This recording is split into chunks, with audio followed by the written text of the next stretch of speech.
Peggy 18.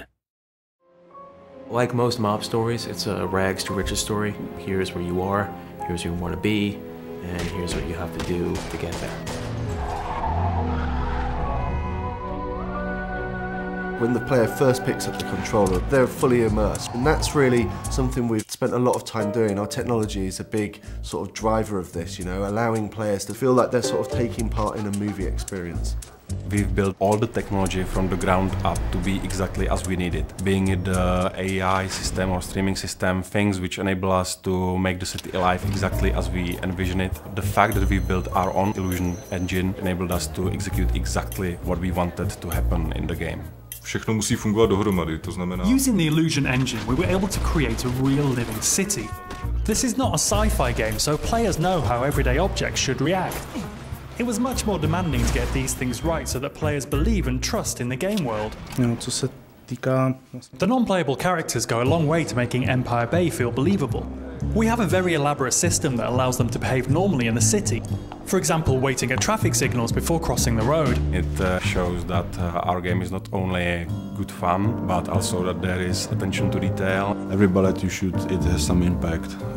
It can destroy a piece of the environment, it can injure the characters. The physics engine has a big part to play in this. Whenever a player destroys an object, it can cause a chain reaction of destruction. For example, shooting the gas tank of a car can cause it to explode, killing the enemies around it. Because of the sheer number of destructive possibilities, we needed the lighting to be dynamic. Our illusion engine is perfect for this. It can display lots of different light, cast realistic shadows, and it reacts to the real-time events happening around the player. Podstatná část Mafie jsou... In order to link this world with the gameplay and the great story, we needed to create cutscenes that were like short films. It's a very important thing for Mafia, the fact that the game looks like a movie. With a huge story in a living city with all of these characters, you need to see what Vito's thinking, what he's doing. You need to see what other characters are doing. You need to see what's going on down the street, maybe. In order to create the cutscenes, we built our own cutting editor and engine. This enabled us to play the cutscenes in-game and in real time. It wasn't easy, but now we can animate anything we have in the game. This allows us to forget about the technology and concentrate on making movies. Don't worry about the kid. Small price to pay. Small price? That's my f***ing friend you're talking about.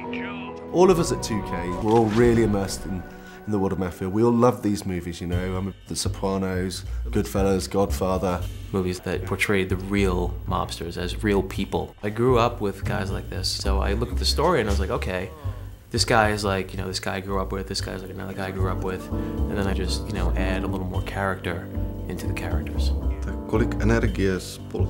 We spent a big part of our lives on this game, but I very much believe it made a difference, and people will feel the love that we put in. While there was a big focus on story and the cutscenes and the dialogue and the characters, we never forgot that this, first and foremost, is a game gamers want to play.